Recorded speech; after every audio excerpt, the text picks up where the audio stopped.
Terima kasih kepada para audiens yang berkenan hadir pada pertemuan hari ini. Sebelumnya perkenalkan, saya Sylvia Renzi dari tingkat 2B, Prodi D3 Farmasi, Poltekkes Unggit Jambi. Di sini saya akan memberikan penyuluhan mengenai hal itu.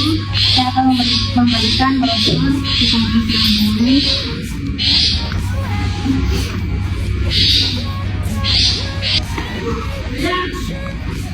seperti yang bisa kita lihat di sini.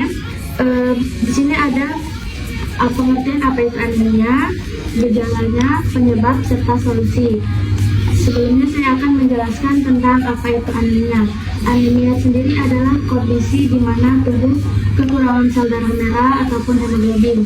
Hemoglobin yaitu protein dalam sel darah merah yang membantu tubuh untuk mengangkut oksigen ke seluruh tubuh. Apabila kita kekurangan hemoglobin, maka tubuh akan kesulitan mendapatkan oksigen yang cukup, sehingga bisa terjadi gejala seperti cepat lelah, pucat, sesak nafas, detak jantung berdebar lebih cepat, sakit kepala, susah konsentrasi, ataupun menggigil. Dan untuk penyebab-penyebab dari anemia, yang pertama dapat kita lihat yaitu kekurangan vitamin B12 dan asam folat, di mana vitamin B12 dan asam folat itu berfungsi dalam memproduksi sel darah merah. Yang kedua yaitu kekurangan zat besi. Zat besi sendiri itu dibutuhkan pada saat memproduksi sel darah merah. Jadi apabila tubuh kekurangan zat besi, maka tubuh akan kesulitan memproduksi sel darah merah yang sehat.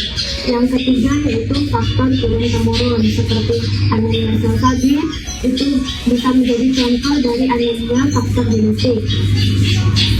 Anemia sel sabi sendiri itu seperti sel darah merah yang tidak normal ataupun dia cepat pecah, mudah pecah, sehingga itu sel darah merahnya itu tidak sehat atau tidak normal. Yang keempat yaitu penyakit kronis seperti kanker, ginjal, sakit hati, ataupun penyakit autoimun yang dapat menyebabkan penurunan sel darah merah. Yang kelima yaitu kehamilan. Kehamilan itu sendiri pada ibu hamil itu terjadi peningkatan darah sehingga sel darah merah itu menjadi menurun dan kebutuhan zat besi pada ibu hamil itu meningkat. Kita lanjut ke solusi. Lalu bagaimana sih caranya untuk mencegah anemia itu sendiri? Yang pertama, kita dapat meminum suplemen zat besi seperti tablet-tablet darah ataupun makanan-makanan itu seperti biji-bijian, kacang-kacangan, bayam, daging, ataupun susu. Yang kedua, perubahan diet. Seperti yang kita ketahui bahwa banyak sekali orang yang diet itu sembarangan, tidak sesuai dengan pola diet yang sehat. Mereka lebih memikirkan bagaimana sih caranya cepat untuk menurunkan berat badan, tidak memikirkan efek dari diet yang mereka lakukan.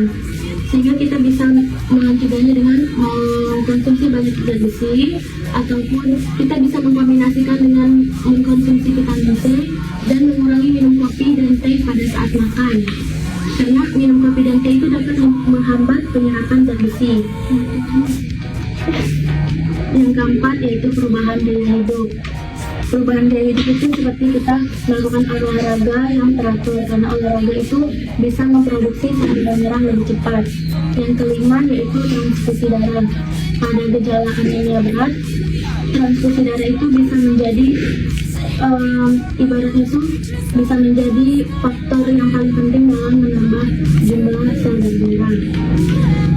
Baiklah, setelah saya menjelaskan tentang pengertian anemia, gejala, penyebab, dan solusi, apakah ada pertanyaan dari para audiens tentang anemia ataupun ada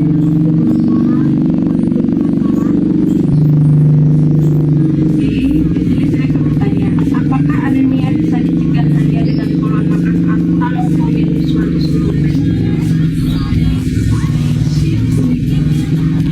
Pada beberapa kasus, sebenarnya untuk anemia sendiri itu dengan mengkonsumsi zat besi itu sudah cukup untuk mencegah anemia ataupun mengobati anemia. Tetapi pada kondisi kronis seperti penyakit-penyakit tertentu ataupun orang dengan anemia berat itu membutuhkan suplemen seperti tablet tambah darah ataupun suplemen suplemen anjuran dari dokter. Kalau misalnya suplemen seperti itu, apakah bisa dibeli di apotek hanya dengan minta ibaratnya untuk menambah darah, atau harus pakai resep dokter?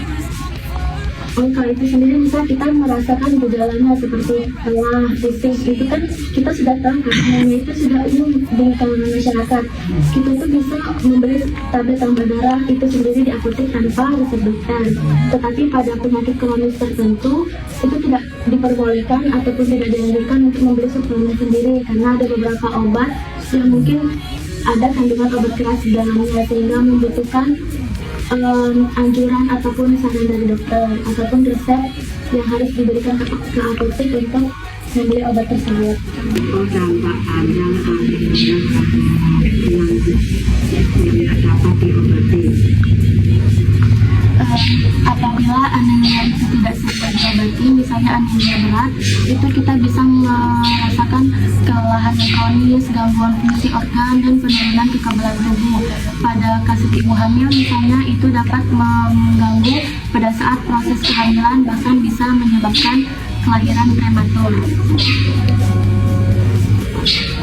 Apakah ada pertanyaan lagi? Baiklah, sekian penyuluhan pada hari ini mengenai anemia. Saya ucapkan terima kasih kepada audiens yang telah antusias mendengarkan penyuluhan pada hari ini. Say no to anemia. Wassalamualaikum warahmatullahi wabarakatuh. Waalaikumsalam warahmatullahi wabarakatuh.